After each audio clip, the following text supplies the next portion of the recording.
tot una capacitat d'intermediació entre els desitjos d'uns lectors o d'uns oients o d'uns televidents i d'una realitat.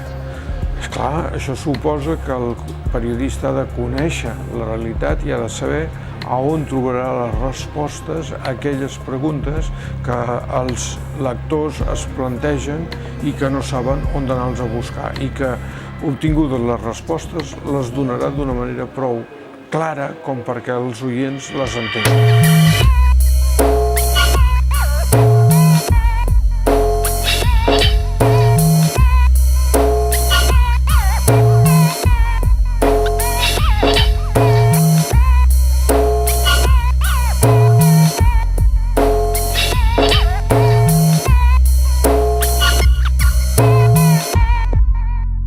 El periodista el que té en aquest moment són dos reptes. Un, preparar-se pel que està passant i preveure què és el que passarà d'aquí 5 anys.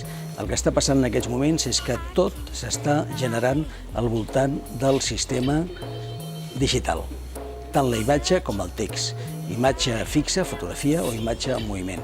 I després, a més, el sistema digital permet una transmissió de dades rapidíssima de totes les dades, tant sigui en moviment, les fotografies, com el text. Això què significa? Significa que el periodista ha de treballar pensant sempre en que la notícia que té a la mà pot sortir d'immediat i arribar al lector o a la lectora gairebé de forma instantània gràcies a internet.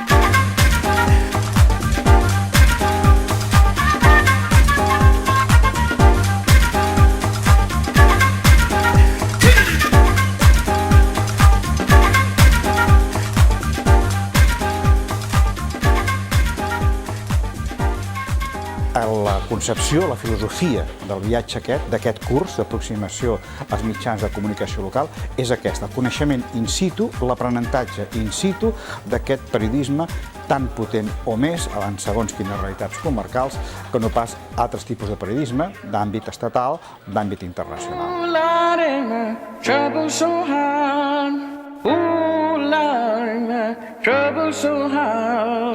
Don't nobody know my trouble but God. Don't nobody know my trouble but God. És un viatge en el qual, en aquest sentit, hi haurà uns 40 alumnes que tindran l'oportunitat de conviure durant una setmana amb diverses realitats mediàtiques catalanes i fer diverses pràctiques professionals en diversos entorns.